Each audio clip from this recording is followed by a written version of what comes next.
The Southwest Sewer Trunk Line Project, as we refer to it in-house, is a sanitary sewer project. It is a fairly large project, one of the larger sewer main construction projects that the city has had in quite some time. This is a project that was the number one project on the capital improvement program in our recently completed comprehensive sanitary sewer plan. That plan looked at all of the sewer systems throughout the city, identified where the greatest needs were for improvements of existing conditions, added capacity, replacement of deteriorated lines, things of that nature. So this was the first on the project list, and we're happy to be able to bring it forward for consideration on the bid award this evening. The project will consist of roughly 4,000 feet of 36-inch diameter line running from the wastewater treatment plant out to Stadium Way on the U of I campus. It is a section of line that was constructed in 1918, clay line that's out there today, so it's been in service for a long time, has served us well. Unfortunately, it as happens when you start approaching the century age, is starting to deteriorate and is undersized. The growth that the city has had over the years is such that we're now exceeding the capacity of that line at times. Its companion, which is another 24-inch line built in the late 50s, will be something we address some years down the road.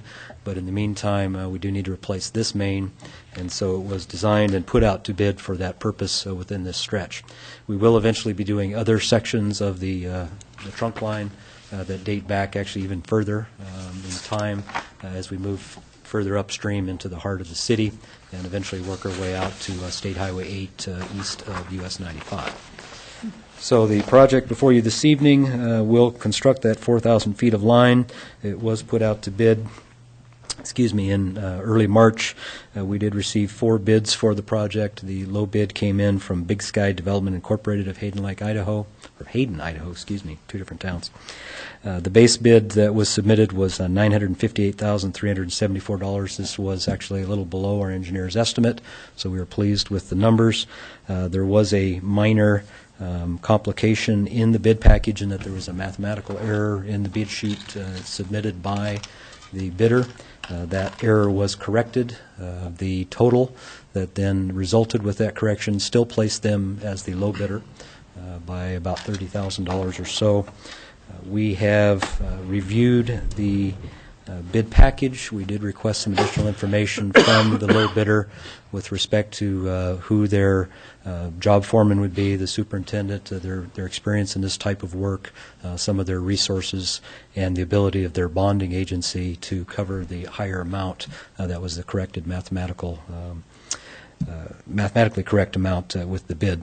We have received that confirmation from the bonding company. We've received the information we requested from Big Sky Development, checked the references. Everything looks good, so staff is satisfied with what we're seeing. We feel that we have a responsive low bid in Big Sky. They are honoring the prices that were presented with the correction on the mathematical error, and staff recommendation is that we do proceed with award of the Sanitary Sewer Trunk Line Phase 3 project to Big Sky Development. Okay, thank you, Les. Dan, did you sit on that Public Works Finance Committee meeting? And Tom chaired it. And Tom chaired it. Tom.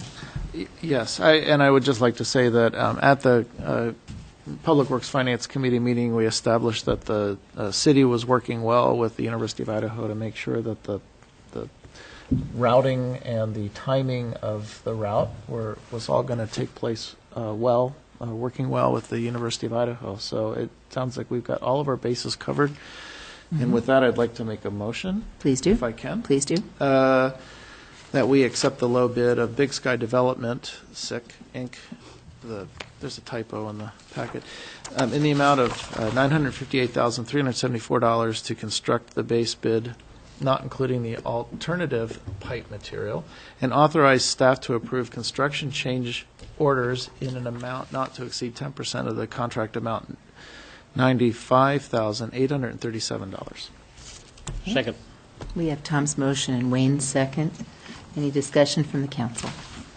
And Les, just a question from me. On these contracts, is the city, subsequent to the council's passage of the non-discrimination ordinance, is the city including the protected categories for sexual orientation, gender identity expression in such contracts as these? Is it in those documents now?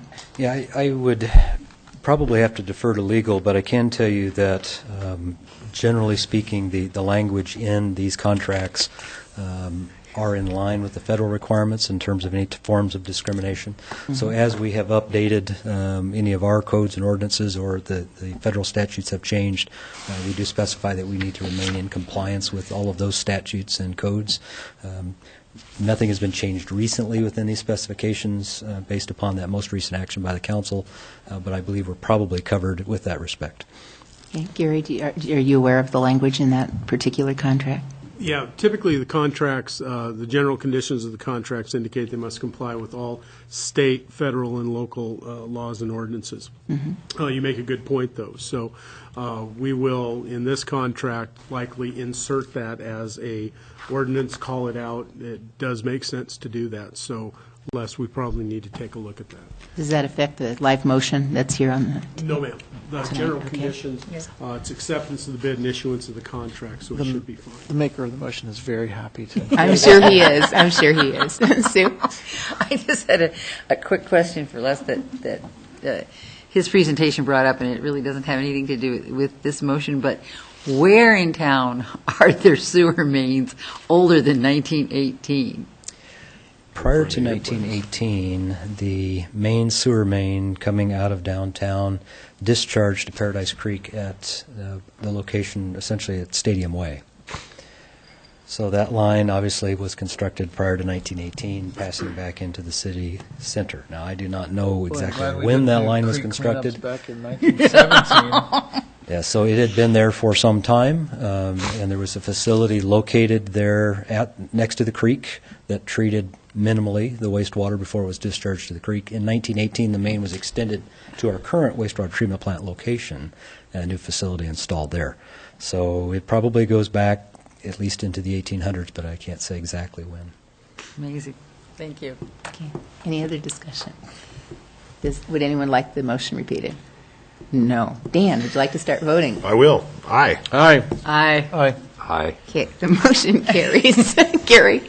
Yeah, I just wanted to comment, as pointed out, that appreciate the University of Idaho and Public Works cooperating on the project. Also want to extend appreciation to the McGregor Company and Alex McGregor, who, as you know, purchased the railroad right-of-way west of Perimeter Drive, who issued easements for some areas that were not covered by our previous agreements with the railroad, offered to do that, executed those documents about a year ago, did not cost the city anything. So that was very much appreciated, and we appreciate that cooperation from them.